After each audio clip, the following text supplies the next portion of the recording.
Hello મિત્રો, કેમ છો તમે બધા? આઈ હોપ તમે બધા મજામાં હશો. તો આજની આપણી રેસીપી છે વેજીટેબલ પુડલા બનાવીશું. તેના માટેના ઇન્ગ્રેડિયન્ટ્સ જોઈ લઈએ.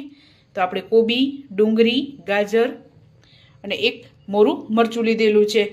1 કપ ચોખાનો લોટ, 4 ચમચી ચણાનો લોટ, કસ્તુરી મેથી, આદુ અને લસણની પેસ્ટ, 1 ટીસ્પૂન હળદર, કશ્મીરી મરચું, ધાણા જીરું અને મીઠું લીધેલું છે. તો ચાલો રેસીપી સ્ટાર્ટ કરીએ.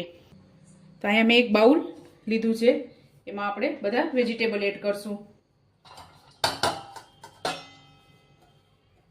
આ તમે બાળકોને લંચ બોક્સમાં પણ આપી શકો છો. અને એક મોરું મરચું,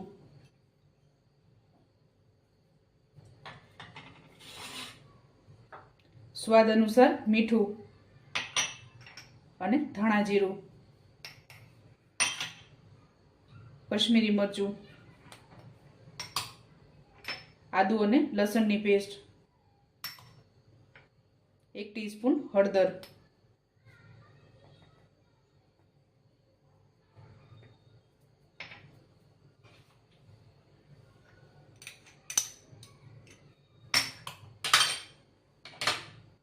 ત્યારબાદ કસૂરી મેથી એડ કરશું. આથી ટેસ્ટ એકદમ સરસ લાગે છે.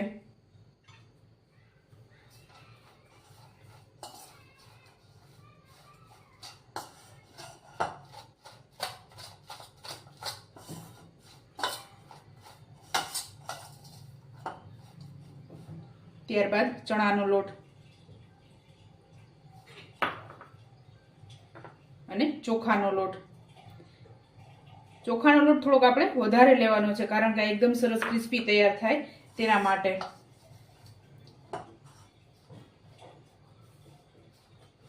તો હવે આપણે આમાં પાણી નાખી અને આનું ખીરું તૈયાર કરી લેશું.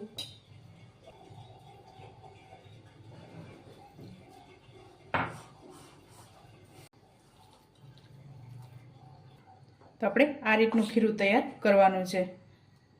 જાડું રાખવાનું છે ખીરું આપણે. તો તવી ગરમ થઈ ગઈ છે. એમાં મેં 2 ચમચી જેટલું તેલ એડ કરેલું છે. અને તેલ પણ આપણું ગરમ થઈ ગયું છે.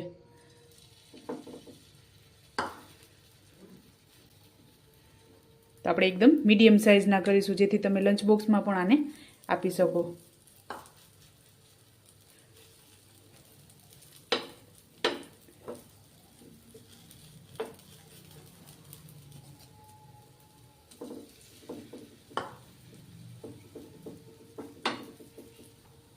તો આપણે આને મીડિયમ ગેસ ઉપર શેકી લેશું. થોડું થોડું તેલ એડ કરીને એકદમ ક્રિસ્પી તૈયાર કરવાના છે.